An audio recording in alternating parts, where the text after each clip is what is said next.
Welcome back to Perfect Prey. I'm so glad you're here.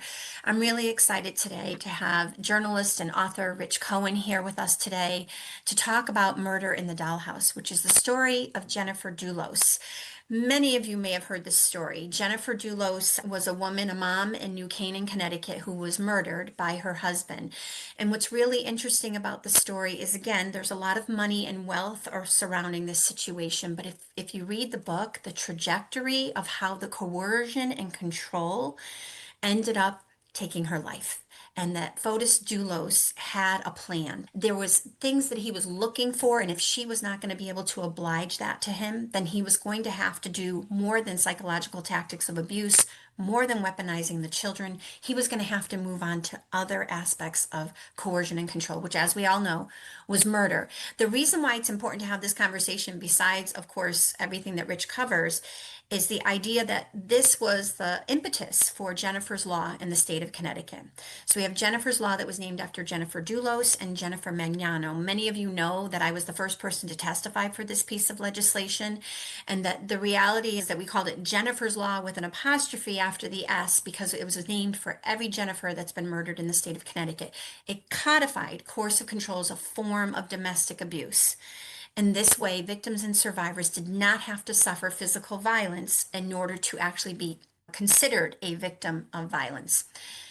Now, saying that, the coercive control also includes physical violence. So I'll leave it there. I'm going to let Rich introduce himself and show us his wonderful book. The book is Murder in the Dollhouse, a Jennifer Dulos story. And I am a writer, and I usually write for a magazine called Airmail, and I have a column once a month for the Wall Street Journal, and I've written a bunch of books. Awesome. Thank you so much for being here. I have so much to ask you. I've got a list here, but I would love to hear. I know you did many articles regarding this murder, right? Or as everything was unfolding. Can you talk a little bit about what led you to write the book and why this was so important to you? Well, I'm in Ridgefield, which is a town very close to New Canaan, not quite as fancy as New Canaan. So we're sort of a little bit on the outside looking in, I feel like, because New Canaan always amazing when you go there, the wealth in New Canaan. And when this happened, I first heard about it almost like gossip, people talking that this person, this woman with little kids, had vanished. That's how it first was stated. And it was like a real nightmare story for everybody because it's the perfect life, the perfect place, and suddenly this horrible thing happens. And then, of course, all attention focuses on the husband, and they're still married, but they're in the middle of this terrible divorce, one of the worst in Connecticut state history, and it becomes this unwinding murder story. And the editor of Airmail, who's Graydon Carter, who I worked with at Vanity Fair, asked me to write about it. And at first, I wasn't really interested because I felt like it was so well covered. It was on the front of the New York Times. And to a certain extent, like you don't want to spend too much time thinking about really horrible things in your life. That's how I felt. But then, just because it was everywhere, I went and got the arrest warrants. And when I started reading through the arrest warrants, you realize that when the newspapers cover something, it's just like the surface, and it's the top line, and it's the most salacious details, and that's an industry of true crime. And but when you got into it, I discovered that these people's lives, the things they cared about, the private coaches, the kids' sports, what they fought about, were so familiar, but just multiplied. Like so much it was a very exaggerated version of a life I felt that me and all my contemporaries were living.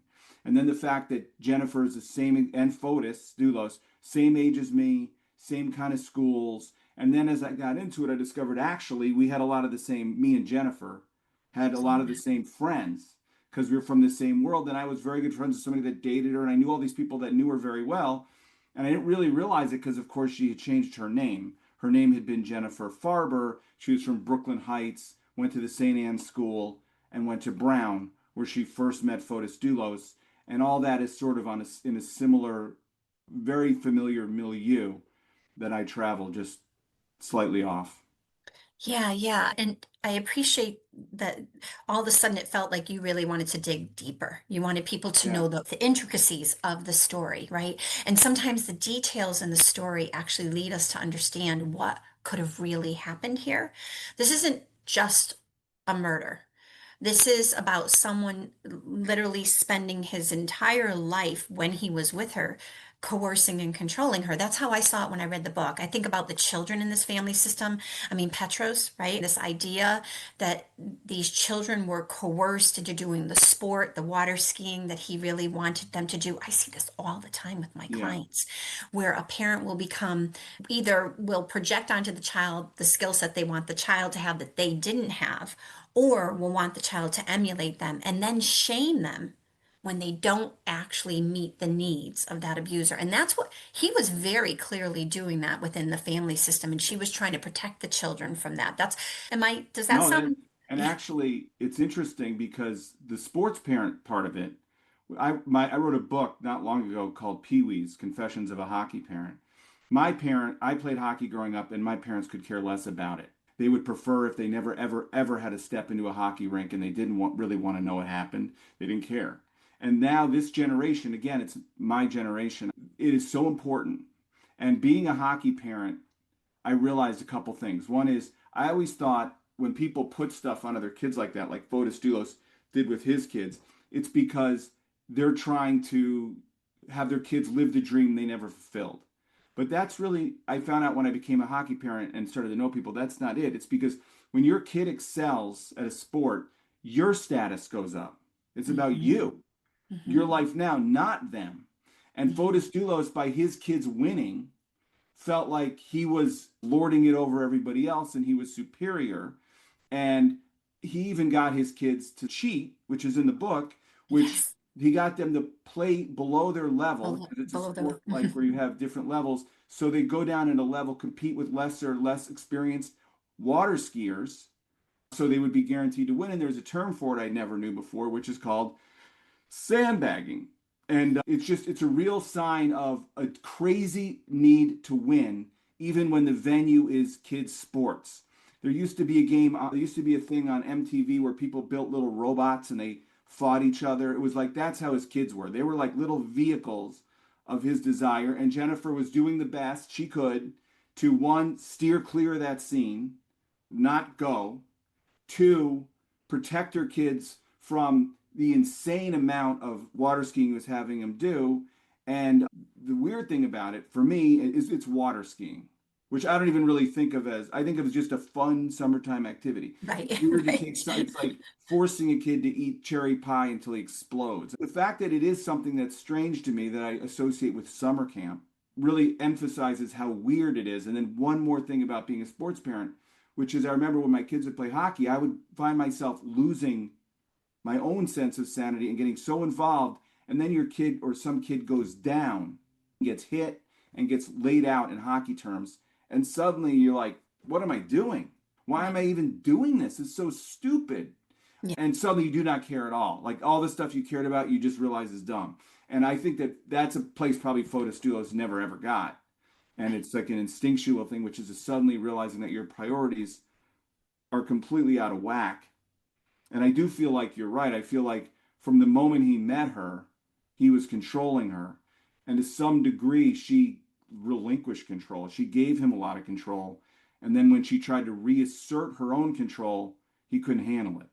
And This that's is the the pattern. thing that led to her death. What? This is the pattern. So what happens is you engage in a relationship, you think it's healthy, okay, right? And the person slowly over time, not like overtly, but covertly will insidiously take away your autonomy in little minute nuanced ways. And she learned, and I wrote it down, she retreated. She learned to retreat. And it's exactly what the children learn too. They children in these family systems, which is my particular area of passion, they learn to regulate their behavior. It's about walking on eggshells around the other person all the time, right? And satisfying them. But then when the victim decides, wait a minute, and they stand up for themselves in one moment or another or multiple moments, that's when the wrath ends up happening. Right. And when the abuser, I'm talking a little bit about the character traits of abusers. So when the abuser all of a sudden realizes that the control is sliding through their hands, and if they can't grasp it again in the typical ways, whether it's gaslighting, manipulation, intimidation, and isolation, they're going to use other ways. And this is when I always say they're always covertly weaponizing the children. They're always saying things on the sly about the safe, protective parent, but now they're going to be more overt. They're going to say things like, your mother's crazy, she's Huh. unhinged, and all of these things, Hmm. because anything to get her to silence, anything to get her to go back to retreating. And I'm using her, and we know this. We could talk a little bit about how, sure, there's male victims, but men don't have the same, women do not have the same power in society. It's just, it's the way of the world. But you said something really, I wanted to focus up for a moment on his way with the children because he triangulated the children. He would say things like, you're just upset because you're not as good as your brother, right? Right. And so and Hmm. if I, as an abuser, if I can disintegrate attachments within the family system, I can exert more power. If I Yeah. can make you think your brother thinks you're jealous, or your brother doesn't like you, or your brother wishes you played better. And the story of Corey Michelow, do you know that story? It's a little No. boy about in 2021. It may have been later. I think it might have been 2023. He was murdered by his father. What happened was his father would put him on the treadmill and make Oh him yeah. work. So you I remember that remember that. story? Yeah. Yeah. And that story for me is the epitome Uh, of coercion and control. yeah. Like just pushing a child to your point, eating, like you said, something about eating so much cherry pie, right? And so that's what Fotis was doing in the family system from the beginning, from the Right. beginning. And then Yeah. when she starts to assert herself, what's going to happen? If he can't control her in other ways and he doesn't have really good coping skills, because he doesn't, he rages and he does all these things, then murder in the dollhouse is going to happen. Right. I just like you could. Jane Mockton Smith talks about the homicide timeline and coercion and control, and you can actually watch it unfold. But yet we have a system that doesn't actually acknowledge that when Jennifer tries in the beginning to tell them she's worried about her safety, the system doesn't have everything in place to protect. Right. Yeah. Well, it's like a system built for the masses. So when you get an individual, and there's so many ways to game the system, and it's inefficient, and it takes forever, and it's way too much. It's just the nature of big bureaucratic systems. It's not built for somebody like this. It's interesting because, like, so I didn't know a lot about this until I started researching the book and learning this. And I hadn't heard the term coercive control, but when I heard it, it was one of those really interesting terms because suddenly it took something I understood just from being a human being, because it happens all over the place, what you're talking about. This is an extremely intense, horrible case of it, but it happens in relationships all the time. It happens with students and teachers, you know? Yeah. So Coaches and yeah, I had a teacher like that that CEOs. actually like hit me in the class when I was a kid. Mhm. It was a band class too. It was like I was not even going to be a musician. The term coercive control just suddenly organizes it, and you understand that's exactly what it is, which is it's an intense form of bullying, and it's almost like Fotis Dulos had a checklist to ratchet up until it got to be so intense that Jennifer would submit again and give him what he wanted, but she didn't. She left instead, and then other people got involved, and that became intolerable for him. And the thing about Fotis Dulos is, I think that he really didn't see her. He had no empathy for her. He could never put himself in her shoes, and he really didn't see her as a person. So to him, she was an object. So when he first met her, she was an object to get what he wanted because she came from wealth. He gave her access to a higher sort of status in a way in American culture and also to money, which he then used to put together his business, which only existed because of that money. And then later on, they had the five kids and all that, and she wasn't as available to him to be what he wanted. And now he wanted something else, which was this relationship with this other woman, Michelle Troconis, and he wanted to live it like all in one house, openly, Mhm. like she should accept it.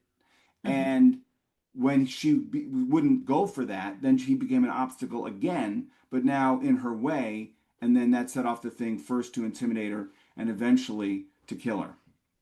Absolutely. And he knows how abusers know how to mirror people, right? So they know how to behave in certain situations so that they can actually play the part. Obviously, he was playing the part with Michelle. He played it in the beginning with Yeah, Jennifer, right? He played it with a lot of people. And we have this information now where many people have this ability to cognitively empathize. Meaning, I can show up in a way, I can be sorry that right. your dog passed away and all of that other stuff, but the ability to truly internalize that affectively, to truly feel what you're feeling is what abusers are, it's absent from them. And we can see this from brain scans too, the lower level empathy. And so what we know is that these character traits are already there, and then you add in other societal, child development, all of these things. Sometimes we fortify someone into this behavior. And he evidently really had no ability to see beyond himself. And that would actually relate back to the February 2024 research article. It talks about the dark tetrad. Yeah. These people have narcissism, Hmm. they have Machiavellianism, they're really good at manipulating, they have psychopathy, and they're sadistic. And Right. So, Fotis yeah. fits it Well, all. it's super interesting because when a lot of people would look at this case, they would say, why did this woman put up with this? Why didn't she just leave? She had all the money in the world, blah, blah, blah, blah, blah. But what you're missing, and why did she even like him? Why was she even into him? But the thing is that you're saying, which is I think he was definitely a narcissist, but possibly like a psychopath. Because when I Oh, look at the yes. traits, he has all, and I talked to all these psychiatrists, these are the traits of a psychopath. And Hmm. one thing about a guy like him is it's not just that he was very physically attractive, which he was, he clearly had this intense charisma that drew people to him, and he was able, what you're saying, mirroring, another good term I hadn't really thought of, which is I would just say he saw what she needed him to be when they met, and he became that thing. And it Hmm. was like once he got her into the relationship and got her hooked in, then he changed again. So she Hmm. felt like when she married him, and she married him very quickly, Yes. she didn't really know what she was getting into. And then suddenly she's far from home, cut off from her friends, in a house. She's always lived in New York. Now she's in a house way up outside of Hartford. And like the door closes behind you. And I feel like, so when you read through the depositions and stuff, and she's pleading, and people are saying she's hysterical, she's crazy, blah, blah. What you're missing, and which isn't in all those depositions and court documents, is her fear. And the fact that is her fear is correct. She's Hmm. right to be afraid. She's Hmm. afraid for a reason, which is he's extremely dangerous. And this winds up with him killing her and letting her know all along that he can kill her, even if he didn't put it in those words, that he will have ultimate control over her. And there's really nothing that, even if she moves 50 miles away, even if she has the best lawyer and she has bodyguards, she had actual Hmm. bodyguards, they're not going to help her when her time comes. He let her know that in all kinds of subtle ways. And one more thing you made me think of, which I never thought of, which is, so Jennifer meets him in Aspen. So her fantasy of the perfect marriage based on her understanding of her parents' marriage, which is probably like a kid's understanding because you don't see what's really going on if your parents are shielding you from what's really going on in the world, made her vulnerable, I think, Yeah. because she believed in this fantasy. And then when she had to start to submit to him, I think she thought, oh, well, maybe this is how you're supposed to do it and give up everything. But when she started dating him, went on 3 dates with him and then Googled him and found that he was already married Right. and confronted him, and he made up some whole story. Well, it's not, it's ending, and da da da da. And he got immediately got divorced. It was It like was he was quick. Yep. right. And he then they got married within 4 months of his divorce. And it was important to him to get married right away. And the thing is though, his complaint, we don't know, she's never spoken, the woman that he'd been married to, who went on apparently to leave a very normal, good life, was that she wanted to go to law school and he didn't want her to. You know what I mean? It was like Right. he couldn't control her. Like his complaint, the way he stated it was, she slipped out of my control. And there wasn't as much at stake, and Right, that's why he left her quicker, because there was something better percolating for him.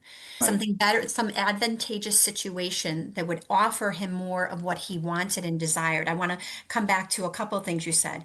She knew she had fear. He said to her, if you come at me, I come back 100 times. That's Yeah. what he would say to her. And victims know that. I'm thinking about my own situation. My abuser like would write me thousands of emails and I would ignore them. But the point is he would say, you're going to lose everything. You will lose everything. That's a threat, right? But would the courts ever do anything about that? And that's so she was living in that and knew that and felt that in her body. But I think the problem is the systems don't understand that victims know their perpetrators better than anyone. And the Right. systems don't understand the character traits of abusers. This is for me like the biggest thing is that we are not educating. And by the way, people have to want to be educated. Yeah. Judges, attorneys, anybody working in the court system does not understand the pathology of abusers, how they show up as charlatans, how they show up in this way, how 400 what is it, pleadings that she, Yeah. all the court things that were going in. You wrote something about scorched earth. We have a chapter in Framed called Scorched Earth. The whole Uh-huh. book is scorched earth. These people want to scorch your earth. They want to take everything away from you. They are sadistic. And I just want to go back to, I don't know if you know this, but love bombing, which is the beginning stages of many of these relationships, Yeah. future faking. I'll give you this, I'll give you Huh. that. Then she looks up and finds out he's married. It's actually part of the coercive control legislation in the UK. It was So the added love to it. bombing is like the complete overwhelming of a person with all these So you're my displays. soulmate. I'm going Yeah, to yeah. love you forever. We're going to be so happy. They actually added it to so in the UK, coercive control is criminalized, not Yeah. just codified as a form of domestic abuse. And in that, they just added it in 2023 that love bombing, if you can prove love bombing, it actually can show the trajectory for coercive control. It's Huh. coercion and control showing up Right. as wonderful versus bad. So Right, that's the right. whole point, is that it wasn't all bad for Jennifer. There were good parts. And when you said people ask, why did she stay or why did she go, why did she meet? She was sure her clock was ticking. She wanted Yeah, yeah. children for sure. But the other piece to this is that Dr. Evan Stark said it so eloquently. I always quote him. He said that coercive control is like carpenter ants devouring the foundation of a house. You don't even know if it's happening. You don't even know Yeah, it's yeah. happening until it's too late. And so then when you do know, if your house collapsed due to carpenter ants, I talk about this in my Huh. TEDx. If your house collapsed due to carpenter ants, would you ask your neighbor, why didn't you leave? Right. Like, we wouldn't blame the person. Huh. Yeah. Yeah, And she did leave too. The other thing is because, exactly. right, she eventually did leave, but And then he accused her of kidnapping. and right at the beginning in the court, when she asked for a restraining order, the response was from the other attorney, I can understand when there's physical bruises or when there's a punch, but when Yep. there's nothing like that, that doesn't call for this. But her lawyer, who was a great lawyer, I think, at the beginning, he must see this all the time because he said, when the situation like this, the first thing you got to do is get these people apart. Whatever's going on, he said, you're in an extremely dangerous situation. You know, as soon as there's this dynamic, you need to like immediately get out of this situation as quick as you can. But what happened with the Doulos case is they created a temporary order giving her custody. He still Hmm. got to see his kids, but she set the agenda Hmm. just temporarily, her and everything else. And one of the rules was he had this other woman, this paramour. He wasn't allowed to mix his Right. family and her family like they were a Hmm. blended family, a term that kept getting used. And that was only temporary until the divorce terms were worked out, which would change. So a normal person, I would think, in his situation would say, all right, let's get to the settlement. Let's get through the divorce and get to the settlement, especially he's got no money. All the money's on one side. And rather than do that, he just keeps violating the order. And he keeps, Psychopathy. yeah, he It's keeps psychopathy. mixing and he keeps getting caught. Yes. And every And he time he doesn't. gets caught, there's a delay and another order. So by the time he kills her, there's Hmm. 400 of these filings, all Yep. basically because he kept violating the order because he didn't agree with the order. He didn't like the order. He didn't think the order was fair. And He some of thinks the he's above the law. He thinks right. he's above the law. And he has his kids lying for him. And his kids are incredibly stressed out. And he's saying stuff that she never said. It's just crazy behavior. The system in that situation really failed. And it's like you could put all the people in the system and they all mean well. They're all trying to do their job well. Some of them do their job very well. But you put them together in the system, and the system just isn't built for a guy like this who basically refuses to accept any of the court orders, just does what he wants. And I would say, so that's psychopathy, right? Like thinking you're above the law, that you can break the law, that no one's going to hold you accountable. And the fact that he was pro se for a period of, like, right? Like he thought that he could go into the court and he could actually Yes. defend himself. He was audacious. But I would say to you, and maybe you know this, Rich, but like literally every single one of my clients are dealing with someone in this spectrum Yeah. where they think they are above the law. They violate, they don't get the title to their car when they're supposed to get the title. So then the abuser turns off the registration on the car and they get pulled over by the police because the abuser calls the police. So that the tactics that are used to control and retaliate are so significant. And I think I want to say the fact that she was able to get custody like that, that never happens with my clients. And she is not, obviously, Jennifer Dulos is not lucky. I'm not suggesting that, but I am suggesting that the system typically does not hand over most of the Right. time with a supervised visitor to someone who has a pattern, a safe parent. And the person who has a pattern of abusive behaviors, was it Heller who actually did that? Was that Heller? Yeah. And Yeah. so I think that's No, no, it pretty was actually, triumphant. Or was I'm that sorry, it wasn't Heller. It was the judge before the Heller, judge before? I think named Conlin or something. And he was really, and then he left. He's now Yes. like a lawyer, but he, like an independent lawyer, but he made this whole statement right at the beginning, which is don't do this. Yeah. Like, this is a mistake. You can get the government to come in and try to do it, but we can't do it. You Right. have to do it. And just Right. imagine what your kids would think if they sat in the back of this room and watched you two, basically. But they didn't even hear him, or he certainly didn't hear him. But he created these temporary orders, which were supposed to be very temporary, where they gave her, which I guess is very unusual, you say. I think, Hmm. but this was just a real smart judge who saw what was going on, clearly said it, and she had a very good lawyer and she had resources, which is she Hmm. had money, and that's like an advantage of wealth, which is she got really great people to help her. Yeah. Yeah. No, no, but it definitely is not typical in that But fashion but where the the lesson is, children, in the end, it didn't really help her. nothing mattered. Yeah. So, when somebody has a plan, when you have character, and I think that's the whole point is that this situation, it's an example of what keeps happening in the court system where people show up in a way that seems even, and the reality is he didn't even show up in a great way. He showed up in a pretty horrible way and she still couldn't be protected. Imagine all of the cases where people go into court and the abuser shows up in a good way. They're Right. good at regulating their behavior. They're savvy. They don't show like the aggression. They're not like they cooperate. And the judges are often blindsided to the, or they have a blind eye to the fact that this person may be performative. To your point, something you said earlier, these people perform, and Right. everybody's an object, and we need to educate on that, and we also need to educate on the experiences of children because these kiddos all along were suffering. Of course, they're suffering greatly now with the loss of their mom, but they were suffering all along as a result of his coercion and control in the family system. And nobody seems to look, we call children witnesses to or exposed to abuse. That's BS.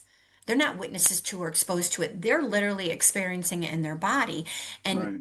something we talked about, I think either before the call or we were talking about like our own family situations. And the reality is that when you grow up in this kind of situation, there's a greater likelihood for you being in an abusive relationship, learning to fawn, not noticing the signs, disassociating, and there's a greater likelihood for you to take on some of the traits of the Yeah, abuse. because how do you learn? You learn by modeling your parents. It's just the only way Mhm. you learn. I remember, like, it's like when you're a kid, or even when my kid, and you're raised a certain way, and you go to somebody else's house and you see like a, remember going to a kid's house and his dad like really hit him. And I was there.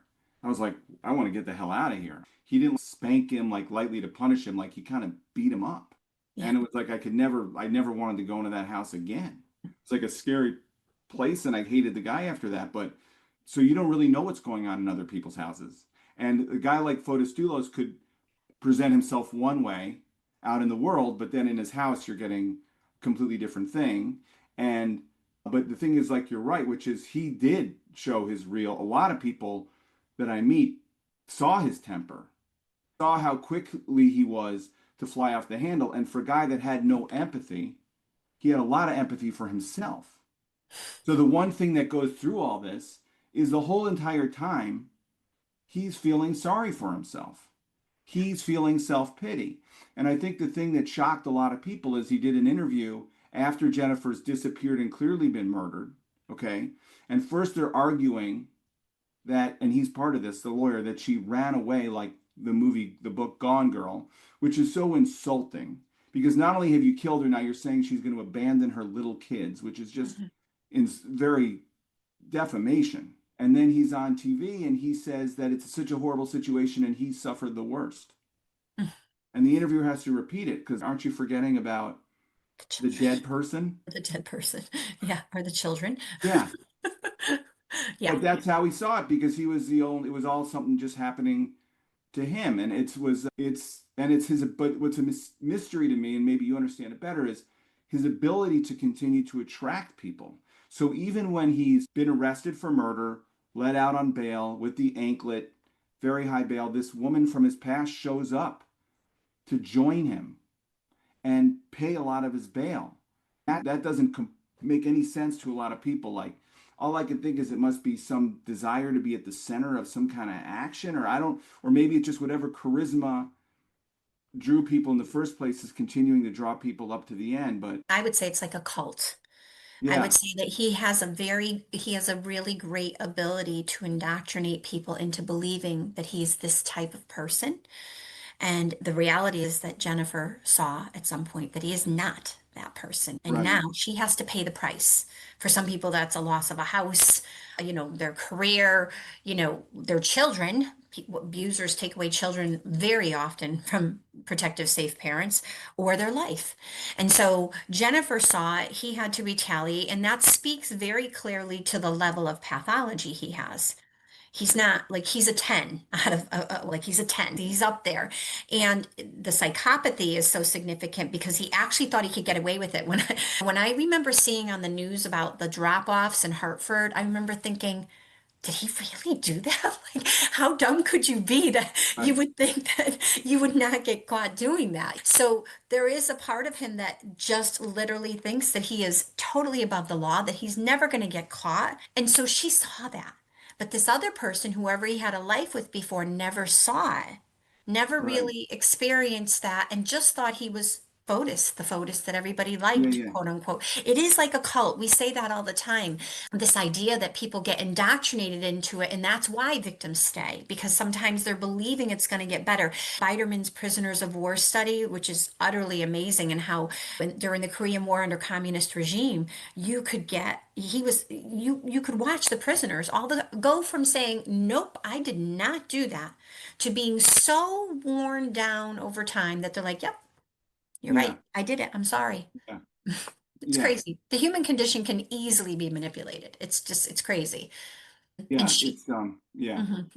it's interesting because, well, the other thing is that I think that this is a trait of being a psychopath too, which is he seemed to believe that he was the smartest person in the world, that he was smarter than anybody. He thought the cops were idiots, that everybody would be easy to fool, that he knew better. And I think that they caught him. He kept getting caught. Before the murder, he kept getting caught for breaking the order. And he would just continue on to the next thing. And finally, I think he thought that he was going to take those kids and go to Argentina and come back 5 years later and nobody would know the difference. But here's a weird thing that I could ask you what you think. Okay. So a Mhm. lot of the questions are what was the actual trigger that caused him to kill her that day? Or because it wasn't like a fit of rage, he planned it very Mhm. carefully and it probably took several weeks of planning. Like shaved his head, took his employee's truck, changed the license plates, took a bike along, so he parked the car one place, ride the bike another, so they left his phone at home. He did all these things to plan in advance and create alibis all over the place. But so some of the people say that the trigger was we needed money. And the kids had a trust fund. And if he became the sole custodian, he could control the trust funds. And that's possibly a motivation. I think he felt emasculated and humiliated, and it bothered him. I think he thought women were inferior, and it bothered him that he was being sort of outmatched, or whatever word you want to use, by his wife, her mother, and the judge, who's a woman. But weirdly, there was this psychiatrist report on them.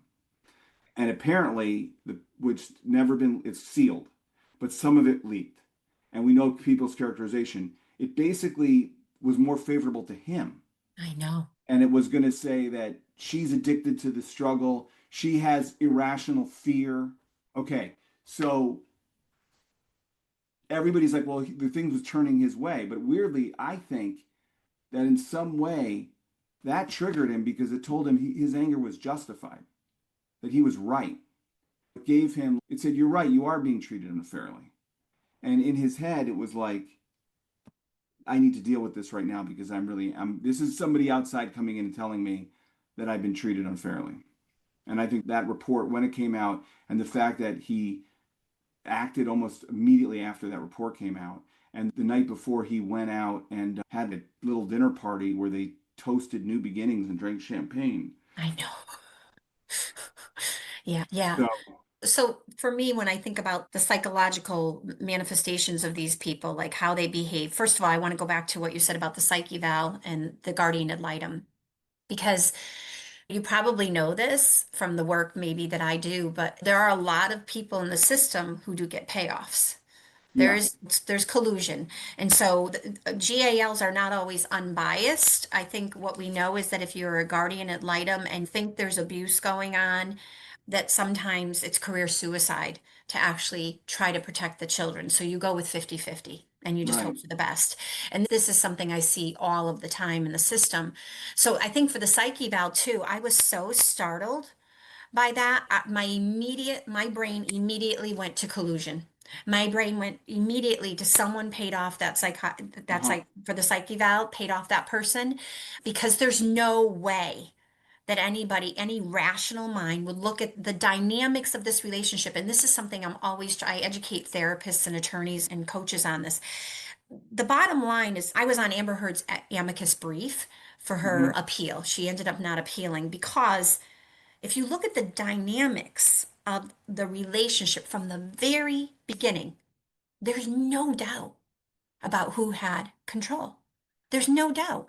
And so anybody who looks at that and says, oh, she's unhinged and he's okay, to me, that person, there's something shady going on, as the kids say. Right. There's a little See, shade there. it's interesting because I never think that. Ah, And I'm from Chicago, so I should think it every time. But I'm just super naive about it. So what I think is that, oh, well, the guy who charmed everybody must have charmed the psychiatrist too. The same skills he used on the day he met Jennifer, he used the day he met with that guy. okay. But I'm here's not my just argument. because I'm trying to make sense of it too. I don't. I get it. I get it. Yeah, And I yeah, think that's what a lot and of people also think. Yeah. yeah. Well, that's just instinctually what I thought. And also the thing about the gall, the guardian ad litem, is I talked to a lot of people who told me about what you're talking about, and but when actually the guy spoke, because he wouldn't talk to me for the book, and I tried, in the court, he was good. I thought he was trying his best.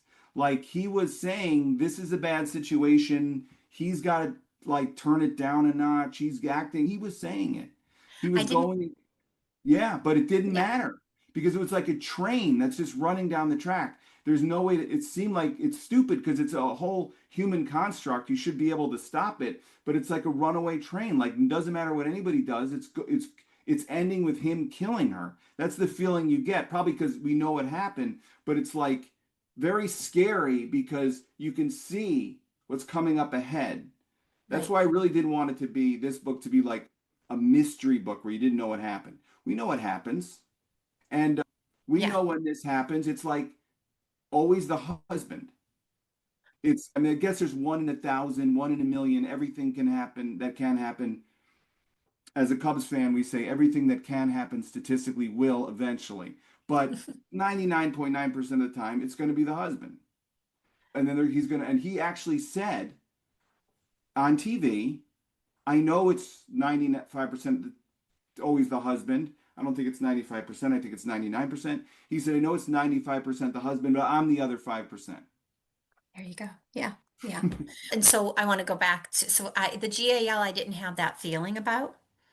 I didn't. But when I read about the evaluation, for me, how could you be doing this work, evaluating people who are in these very, I actually don't like the word high conflict because that actually assumes that two people are conflictual when we know from research that abusers are drawn towards conflict. And that's exactly what he was drawn towards. Yeah. But in this, how could you look at these two people and not know if you're someone in the mental health field, you don't understand the pathology of abusers, that's a problem. That's a huge Yeah. problem. And so for me, that's on that evaluator for Yeah. not knowing that. And I think going back to what you said about what was the trigger, I think for me, he was being shamed. Yeah. He was losing in many aspects, not the report, but otherwise in court, he was Yes. getting put in his place. And Yes. when you think about what creates abusers, abusers are created as a result of not feeling like they're good or decent human beings. They actually cover up who they are. I call it like a fortress of shame. And as they develop, that fortress of shame gets thicker and thicker and thicker because they've never really been able to truly be themselves. They grew up in a home where they couldn't be themselves. They have this predisposition to having these antagonistic personality traits. So you take all that, and then now the hammer's coming down on him. He's not seeing his kids regularly. He has to have supervised visits. He's going to lose the money. He's broke. It's like a percolating coffee pot. Yeah. Yeah. It's like I literally, agree. it's That's what I just going felt to like. explode. It's That's what I just mean, like about the runaway train. It's like you can feel exactly. the tension building, and you're Yes. just. My question was just why that day, but I absolutely agree that he was. Here's a guy. The one thing that repeats, he says again and again, is he has to win. He will have his kids cheat Yeah. rather than be the father whose kids didn't win. Yes. And he says to his wife again, "You come at me, I'll come back at you 100 times." He Hmm. has to win, and he's in a situation, public, not in the world, but in his world, he's losing. Yeah. He's losing every day, Hmm. and it's just intolerable to him. And then you add these other stresses, which are he's under money stress. His mother-in-law, his father-in-law gave him all this money because his father-in-law sized him up accurately immediately. And his thing is like Make him keep happy. the pressure down. Yeah. Keep him happy. I can't be there. So he just gave him money. And a lot of people believe if he had been alive, like a lot of people I talked to said, as soon as we saw that Jennifer was had died, we knew that Hillard had died. Because if Hillard had been alive, he would have just given Yes. him money. But his mother-in-law, who's an incredibly accomplished person herself, reacted the way I would have reacted, which is screw you. We're not giving you, we're not bankrolling your affair. We're not paying for you to mistreat our daughter, which is what this is. And what you're asking for is unreasonable and ludicrous. And you're an abuser. They believed he was an abuser. And not only did they stop giving him money, she took him to court for the money that had been loaned to him that they wanted back, and she won. So she won in civil court a financial judgment against him not long before this happened too. So his world was caving in, Caving in. right? And with it, along with it, went his sense of self. And what's kind of interesting, and not interesting, it's but then he, as you know, kills himself rather than report to prison or jail, leaves an incredibly self-pitying suicide note. So what's thing is you don't I believe this guy's a psychopath and a narcissist. You don't think of those people killing themselves. You don't think they're going to be suicidal because we have an idea that suicidal people are more thoughtful than he was. You know what I mean? Yeah, except when we see children murdered in the system Uh-huh. by separate divorcing and separating fathers, that about 71% of the time it's divorcing and separating fathers, about 13% of the time it's someone else in the family system. And it's about 20% for mothers. And when I've done a little digging in that, what we know is that, first of all, these dads do end up killing themselves. They kill the child and themselves. It's kind of like what they do duality. We're not seeing that in Washington State right now with these three little girls that were recently murdered. I just read about that. That's Yeah, horrible. yeah. But in general, the abuser will just, it's like, it's their sign off. They kill the children and then they kill themselves. And this is a really unfortunate conversation that we're having, but it's the reality. And then when you do a little digging on the mothers who do this, I always question stats because I'm going to go back to you saying he was the victim, right? And so what abusers do is they do it for retaliation to get back. It's sadistic. When a mother does it, it's typically because she's literally sinking underwater and she doesn't know what else to do anymore. We had a mom in Milford, Connecticut, maybe 2 years ago where she drowned her daughter and then she killed herself.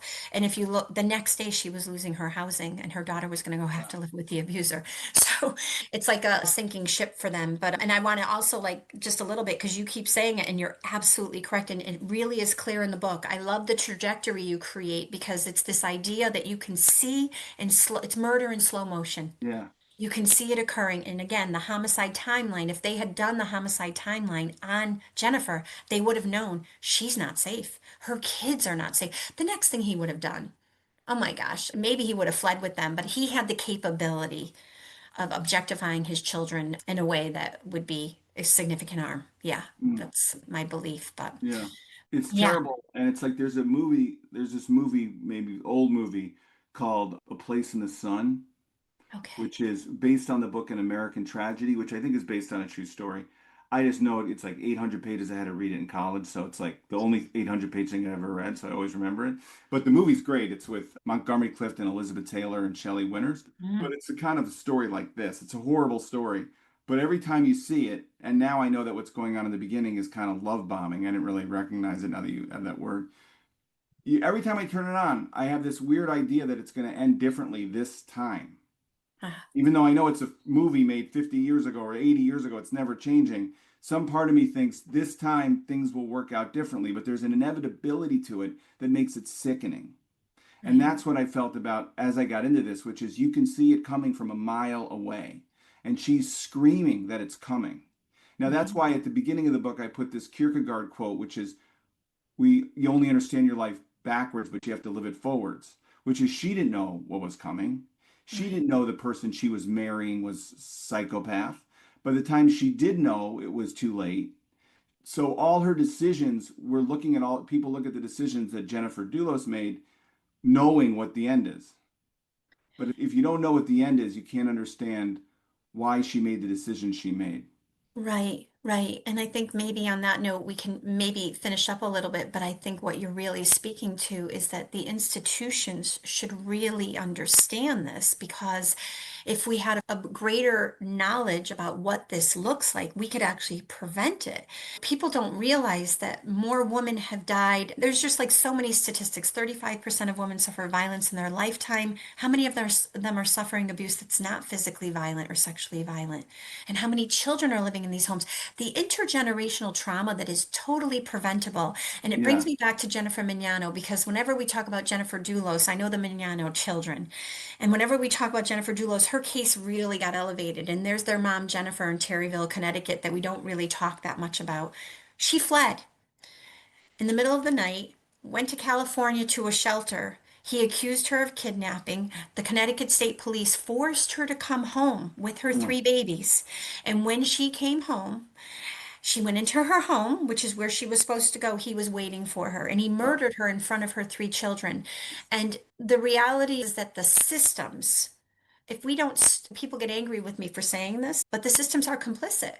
How right, could you, it's right there, it's right there in front of you. How could you not acknowledge that right, this is exactly the trajectory? How do we get that one person, Fotis Dulos, to go to jail, right. to a restraining order? So I don't even know, this is a stat that's quite remarkable. They did a survey of 231 female victims of abuse in California, 231. A fifth of them were murdered within 2 days of getting their restraining order. Jeez. We tell people to get restraining orders. We tell them to leave. We tell them Almost to like the report. restraining order is the trigger. We do all this stuff and we don't protect. And Yeah. I'm sorry I'm getting really passionate because it just really drives me bonkers. Well, something you said, I think, because like I said, this isn't like, my last book was about the NBA. I became interested in these people as people, and I've discovered it from the bottom, the individual to the in general. But if you could sit down with all this sort of, maybe this already happens, but it should, and if this is like a common pattern, and this is an extreme case of a common pattern, which it sounds Mhm. like, if you could have a map that everybody working on these cases could look at and have a number say, if you see three of these steps, the government has to become involved in a different way. So, We're by the trying. way, he shows her Jennifer, she's not submitting to his will, and he's trying, increasingly ratcheting up. And then he gets a gun and shows it to her. I know. The showing it to her is obviously a threat to shoot her Mm-hmm. and to say, this is what I can do. And that alone should, and this isn't like a hunter who owns guns. This guy never owned a gun. He suddenly goes out at age 50 or whatever and buys a handgun and shows his wife his handgun and whatever. It's like that right there should be enough. I don't know what the government can exactly do. I feel like she did everything she could, which is when she saw the gun, she left.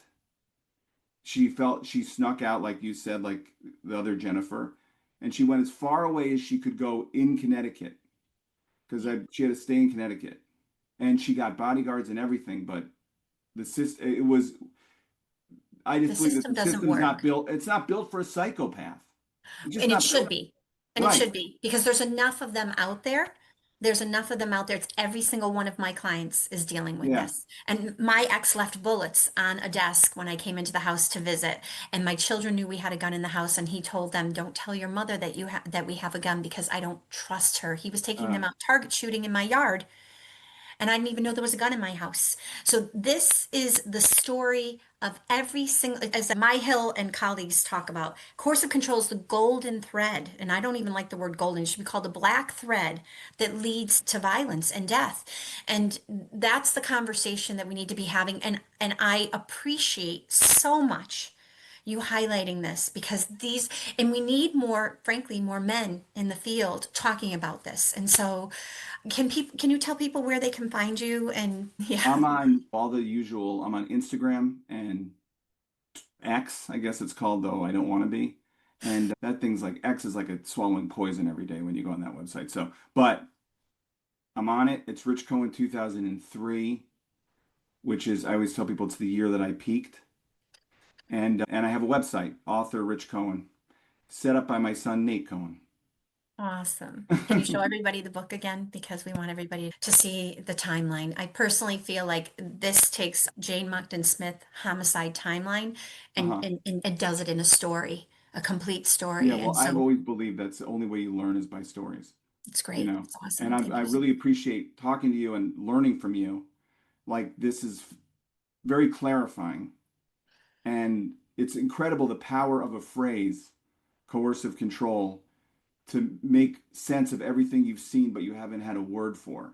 And some of which people that abuse like this, I think the reason why they're able to do it partly is because the people that are being abused don't know what's happening because they don't understand it, especially if you haven't been in a relationship like this. If your parents' relationship, like, you don't get what's happening, that you're being tortured. It's psychological warfare, Yeah, right? it's like torture. It's like people go to CIA facilities to learn how to do this stuff to prisoners, like you were saying about the war or about the Korean War. I think that the best probably defense about it, for it, to everybody involved, even to the people doing it, who maybe, who knows, they don't even know what they're doing. It's so natural to treat people that way, is knowing about it.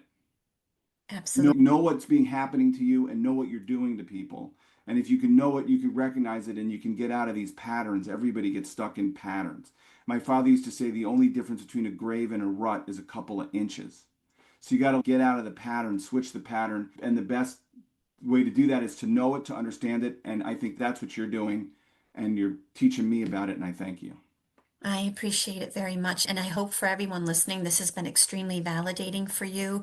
Please remember that coercive control is the underpinning of all abuse, that it can be physically violent, that oftentimes the trajectory starts off always in that psychological tactics, and that could be feeling really awesome and great. It can feel really good, but know that the trajectory, and if you're seeing the signs, that's when you need to reach out for support. Remember that myself and my colleagues provide support for this and all kinds of custody and divorce coaching. And please check out my TEDx, because it's Marie could be me, Marie could be you. So anyway, thank you very much, Rich.